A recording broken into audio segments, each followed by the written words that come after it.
ඔය හදන්නද ලංකාවේ හුඟක් අධ්‍යාපන අසාර්ථක දරුවෝ බිහි වෙන්නේ උගත් දෙමව්පියෝගේ පවුල් වලින් කියලා.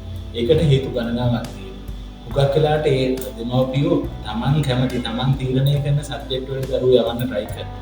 ඒක එක හේතුවක්. තවත් හේතුවක් තමයි ඒ දෙමව්පියෝ පාවිච්චි කරපු ටෙක්නික්ස් සහ ක්‍රමෝපාය දරුවෝ ලවා ක්‍රියාත්මක කරන. මොකද මේ යුගය වෙනස් වෙලා තාක්ෂණය සහ ක්‍රමවේද හුඟක් වෙනස් වෙලා විශේෂයෙන්ම ස්ටඩි මැටීරියල් ඉගෙන ගන්න ක්‍රමවේද ඔක්කොම වෙනස් වෙනවා. ඒතකොට ඒක සමහරට අසාර්ථක වෙන්න පුළුවන්. බොහෝ දුරට දෙමාපියෝ ගයිඩ් කරන දෙමාපියෝ එයාලගේ සාම්ප්‍රදායික ක්‍රම වලටම ගයිඩ් කරනවා. ගයිඩ් නොකරන දෙමාපියොන්ට එයාලගේ දරුවෝ Taman ගිය ගමන ගෙනියන්න අමතක වෙනවා.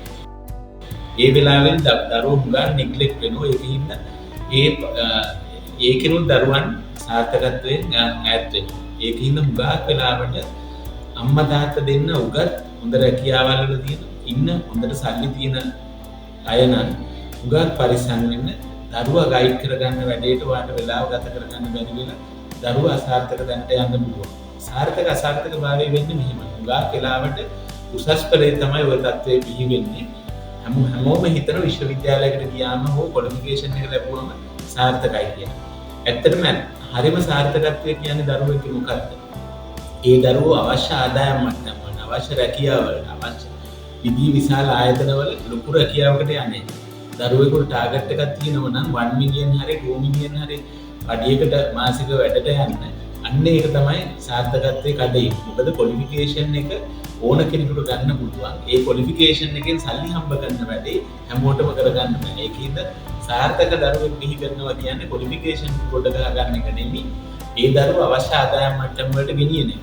ඒක සාමාන්‍ය පෙළ උසස් පෙළ ප්‍රොෆෙෂනල් ක්වොලිෆිකේෂන් ඉඳලා ආදායම ලබන මට්ටමට යනකම්ම මුළු ගමනම අදාළයි සාර්ථකත්වය කියන එක.